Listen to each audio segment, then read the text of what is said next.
लोकसभा चुनाव की उल्टी गिनती शुरू हो गई है। देश में 7 चरणों में मतदान होने वाले हैं, वहीं 4 जून को मतगणना होगी। इसी बीच सुप्रीम कोर्ट ने 100% ईवीएम वोट्स वीवीपैट सत्यापन की याचिका पर ईसीआई को नोटिस जारी किया है। चुनाव के करीब आते ही एक बार फिर ईवीएम का मुद्दा उठा है। सुप्रीम कोर्ट में याचिका दायर हुई है, जिसमें सभी वीवीपैट पर्चियों का ईवीएम के वोटों से मिलान करने की मांग की गई है। अदालत ने याचिका पर केंद्र सरकार और चुनाव आयोग को नोटिस भेजा है। संसदीय क्षेत्र के हर विधानसभा क्षेत्र में केवल 5 स्वतंत्र रूप से चयनित इलेक्ट्रॉनिक वोटिंग मशीनों यानी कि ईवीएम के सत्यापन के बजाय चुनाव में सभी मतदाता वीवीपैट पर्चियों की गिनती की मांग की गई है। सवाल उठता है कि ये वीवीपैट है क्या? वीवीपैट का मतलब है voter verifiable paper audit trail. ये एक स्वतंत्र वोट वेरिफिकेशन सिस्टम है जो वोटर्स को ये देखने की अनुमति देती है कि उसका वोट उसी उम्मीदवार को गया है या नहीं जिसे उसने वोट दिया है।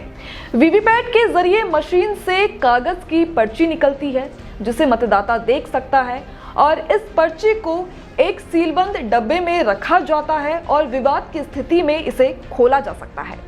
बता दें कि वर्तमान में वीवीपैट पर्चियों के जरिए रैंडम तौर पर चुने गए केवल 5 ईवीएम के वेरिफिकेशन का नियम है। जस्टिस BR गवई और जस्टिस संदीप मेहता की खंडपीठ ने इसी तरह की राहत की मांग करते हुए एसोसिएशन फॉर डेमोक्रेटिक रिफॉर्म्स के द्वारा दायर अन्य याचिका के साथ याचिका को टैग करते हुए आदेश पारित किया।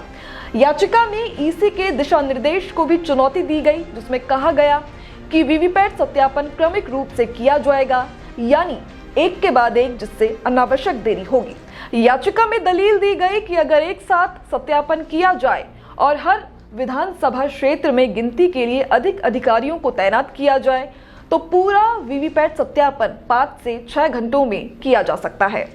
यहाँ पर कांग्रेस महासचिव जयराम रमेश ने फैसले का समर्थन करते हुए कहा कि ईवीएम में जनता का विश्वास बढ़ाने और चुनावी प्रक्रिया की सत्यनिष्ठा सुनिश्चित करने के लिए 100% वीवीपैट का इस्तेमाल होना चाहिए। विपक्ष वीवीपैट वेरिफिकेशन में क्या बदलाव चाहता है? चुनाव आयोग ने 2019 में वीवीपैट को लेकर निर्देश दिया था। इसमें कहा गया कि अब से सभी लोकसभा और राज्य विधानमंडल के जनरल और बाई इलेक्शन में वोटों के सत्यापन के लिए 5 रैंडम मतदान केंद्रों की वीवीपैट पेपर पर्चियों का मिलान ईवीएम मशीन के वोटों से किया जाएगा। निर्वाचन क्षेत्र में 5 मतदान केंद्र कैसे चुने जाते हैं? काउंटिंग के आखिरी दौर के बाद संबंधित रिटर्निंग ऑफिसर मतदान केंद्रों को ड्रॉ करके चुनता है। हालिया याचिका में मांग की गई है कि केवल 5 नहीं बल्कि सभी मतदान केंद्रों की वीवीपैट पेपर पर्चियों का मिलान ईवीएम में पड़े वोटों के साथ होना चाहिए।